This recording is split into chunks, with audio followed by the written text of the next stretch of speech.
but they are shifting. So in the quest for equality or equal rights, this is why such things are happening.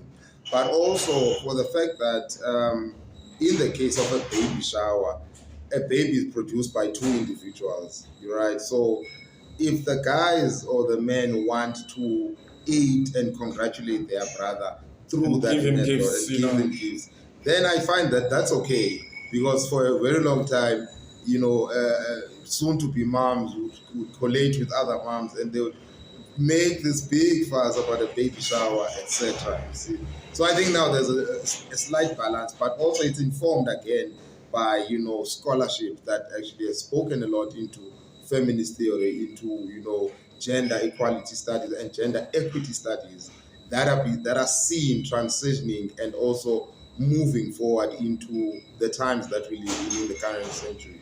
So it's no longer based on gender binaries or gender limitations, that there's a clear separation that no, men are supposed to do this and women are supposed to. No, it's no longer they have to.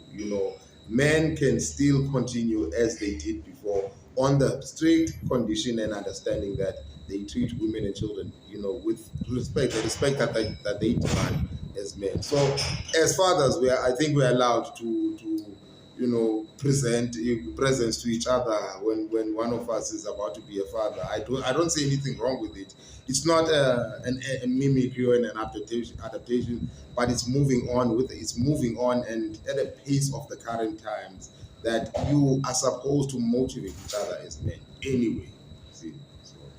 But shouldn't it be that men do it in their own way and not? Because I saw in that video, the father-to-be was wearing, something Diapers. that has a bit of feminine attachment. You feel that it should just be a men's space. It actually shouldn't even have anything to do with baby shower. Yeah. It should just be a men's space for men to support other men, so that they can also not only limit to babies that are coming, but to all other issues of economy, politics, African spirituality, all the other things that we need to address. It could be a safe space for men. Yeah. No, look, I mean, in terms of practice, it's a new phenomenon. It's a shock. It's a culture shock, I'd say. To us, yes. Yeah. So in decades to come, it'll have normalized.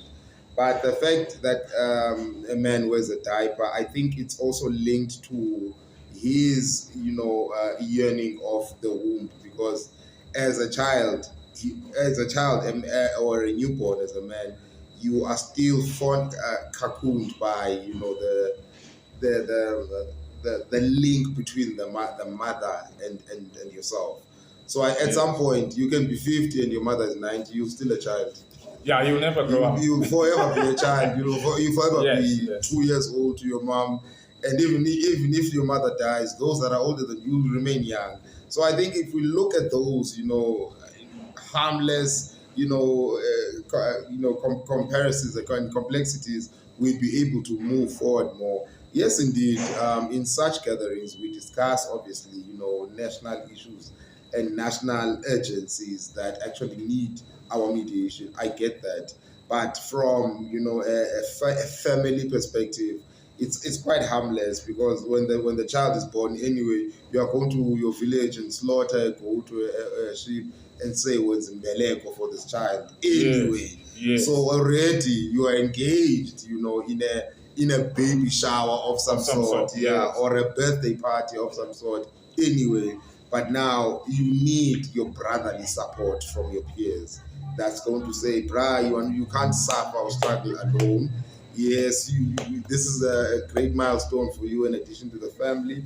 But as others who are walking with you, we need to actually be part of those that are aiding you. So it's creating a new community, I would say, of men that are very supportive to one another. But it's also it's reshaping society, but in a constructive way, you see. After years of dispossession and apartheid, now